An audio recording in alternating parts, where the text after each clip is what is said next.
Mbao abrite le plus grand massif forestier de Dakar, qui s'étend sur 711 hectares, l'un des poumons verts de cette région du Sénégal. Le pays se distingue aussi par ses 531 km de côte. Et voici le marigot de Mbao. Ce petit coin de paradis pour les oiseaux sauvages était jadis considéré comme l'un des plus beaux de la banlieue dakaroise.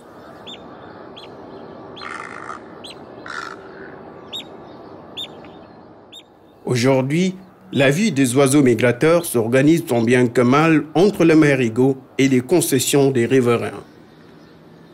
Le dépôt des déchets et la multiplication non contrôlée des constructions ont dénaturé leur environnement naturel.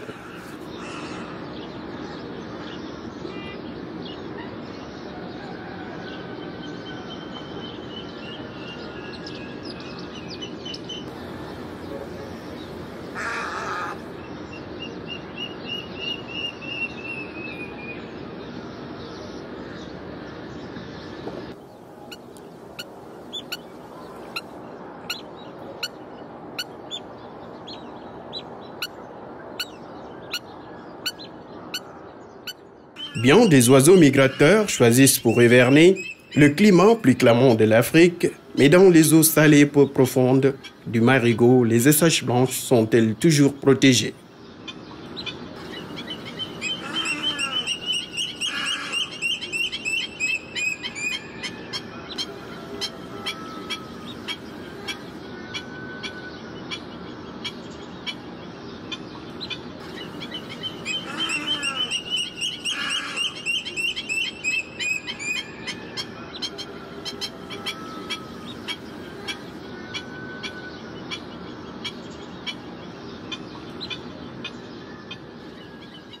Je me posais cette question au moment où m'est apparu Ramatou, ce jeune mâle qui peine à se déplacer pour trouver sa pitance avec sa patte gauche fracturée. Ramatou n'a pas droit à l'erreur dans cet environnement où le plus faible est plus que jamais menacé de disparition.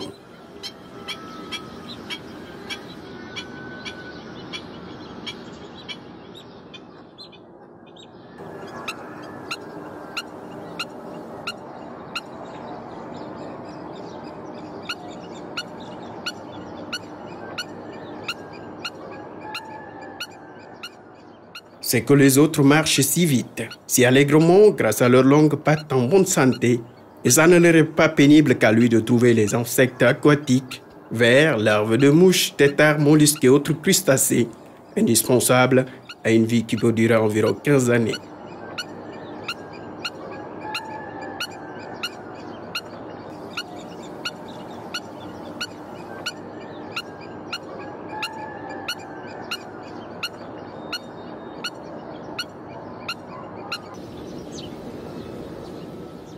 Fort heureusement, Ramatou possède comme cette femelle au plumage brunâtre un long bec effilé qui permet d'enlever minutieusement la nourriture à la surface du marigot, dans la végétation ou même sous l'eau.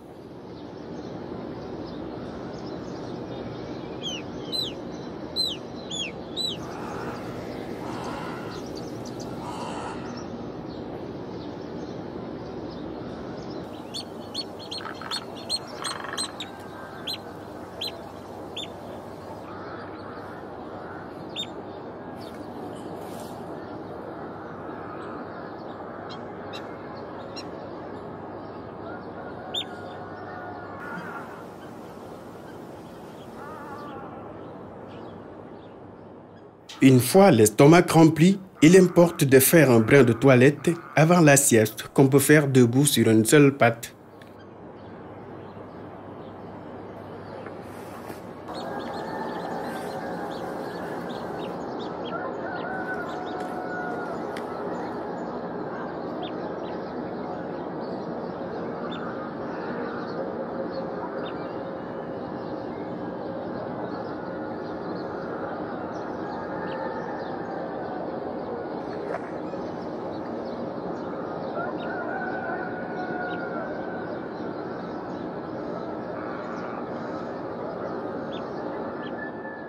Mais les poses acrobatiques ne sont pas le fort de Ramatou.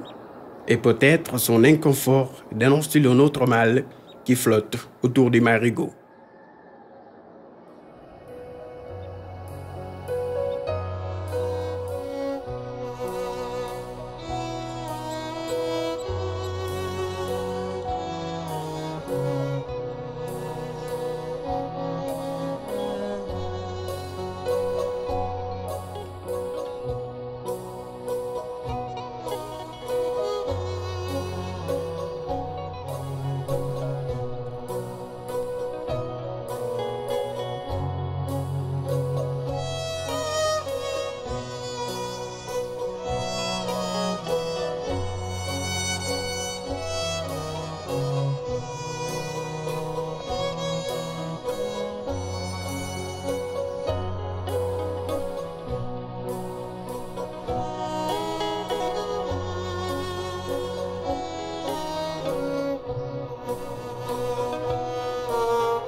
Le soleil se couche vers 19 h, en ce mois de janvier où la température ne descend jamais en dessous des 16 degrés.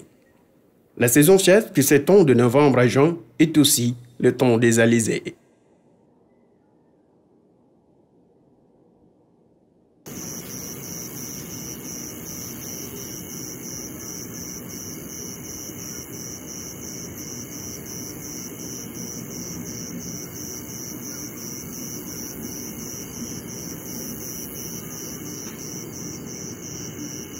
Pour Ramatou et les siens, dotés d'une vie adaptée à l'obscurité, il est possible de se nourrir quand on veut, mais je ne peux m'empêcher de penser que pour l'oiseau boiteux, la nuit sera l'occasion de refaire des forces pour un nouveau jour semé d'embûches.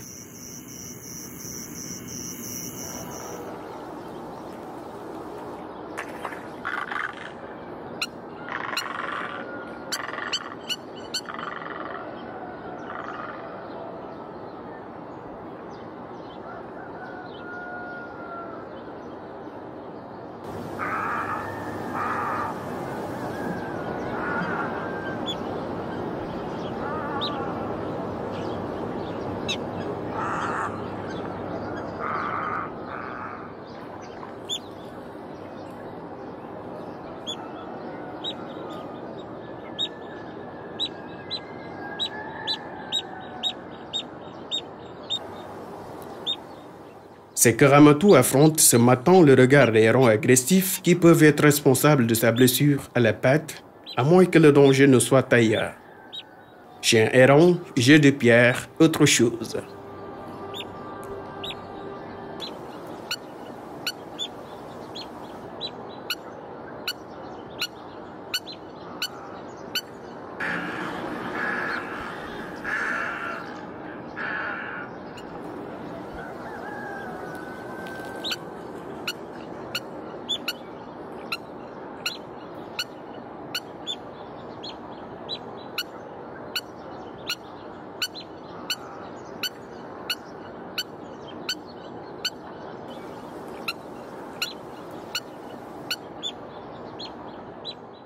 Lorsque le vent lui-même se fait menaçant, faut-il que les chaises blanches partent ailleurs, mais quel autre voyage Ramatou se sont-ils prêts à supporter?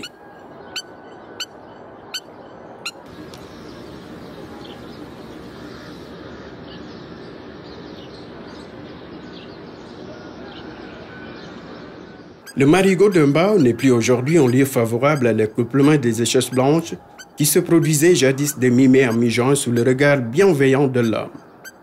Quelque chose ici a profondément changé. Le temps est-il venu pour Ramatou et les siens de s'en aller?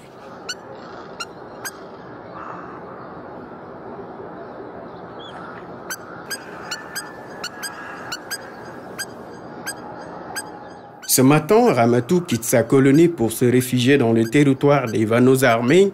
Cherche-t-il à fuir les milieux malpropres pour éviter à tout prix une plus forte infection? Son isolement me rappelle c'est quelque chose d'imperceptible qui menace la côte sénégalaise. Et je me demande comment faire pour transmettre aux hommes le message de l'oiseau blessé, par où commencer pour préserver l'environnement quand tout semble si difficile.